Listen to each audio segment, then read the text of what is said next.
ആത്മനമസ്കാരം. ഇന്നത്തെ card of the day വീഡിയോയിലേക്ക് സ്വാഗതം. ഇന്ന് എന്താണ് യൂണിവേഴ്സിനൊരു ഡിവൈൻ മെസ്സേജ് നമുക്ക് തരാനുള്ളതെന്ന് നമുക്ക് നോക്കാം. നമുക്ക് കിട്ടിയിരിക്കുന്നത് ജഡ്ജ്മെൻറ്റ് കാർഡാണ്.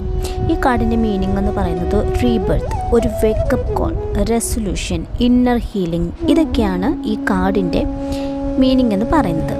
അപ്പോൾ നമ്മളോട് എന്താണ് യൂണിവേഴ്സ് പറയുന്നതെന്ന് വെച്ചാൽ, ഇപ്പോൾ നമ്മളൊരു ഇമ്പോർട്ടൻറ്റ് ഡിസിഷൻ, ലൈഫിലെ ഒരു പ്രധാന തീരുമാനം എടുക്കേണ്ടതിൻ്റെ ഒരു സൂചനയായിട്ടാണ് ഈ കാർഡ് നമുക്ക് കിട്ടിയിരിക്കുന്നത്.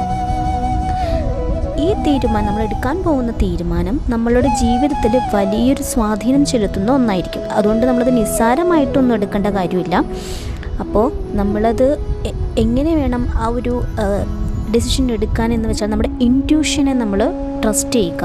എന്നിട്ട് നമ്മൾ ആ ബെസ്റ്റ് ഡിസിഷൻ നമ്മൾ എടുക്കാം. ഇപ്പം നമ്മളൊരു വലിയ ജീവിത മാറ്റത്തിലൂടെ കടന്നു പോകുന്ന ഒരാളാണെങ്കിൽ തന്നെയും നമ്മുടെ ഇൻറ്റ്യൂഷനെ തന്നെ ട്രസ്റ്റ് ചെയ്തിട്ട് വേണം മുന്നോട്ട് പോകാനായിട്ട്. നമ്മൾ ഈ തീരുമാനം എടുക്കാനായിട്ട് നമ്മൾ പേടിക്കേണ്ട കാര്യമൊന്നുമില്ല.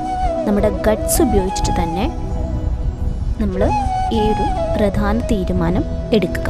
നമ്മൾ ചിലപ്പോൾ വിചാരിക്കുമല്ലോ, അയ്യോ ഇങ്ങനെ എടുത്താൽ എനിക്ക് ഇങ്ങനെയാവോ, ഇനി ഞാൻ അങ്ങനെ എടുക്കണോ തീരുമാനം, ഇങ്ങനെ തീരുമാനം എടുത്താൽ ശരിയാവോ, അങ്ങനെയൊന്നും നമ്മൾ പേടിക്കേണ്ട കാര്യമില്ല. നമ്മുടെ ഇൻറ്റ്യൂഷൻ എന്താണോ പറയുന്നത് ആ തീരുമാനം നമ്മളെടുത്താൽ നമുക്ക് നല്ല രീതിയിൽ തന്നെ മുന്നോട്ട് പോകാം എന്നതാണ് ഈ കാർഡിലൂടെ യൂണിവേഴ്സ് നമ്മളോടിന്ന് പറയുന്നത്.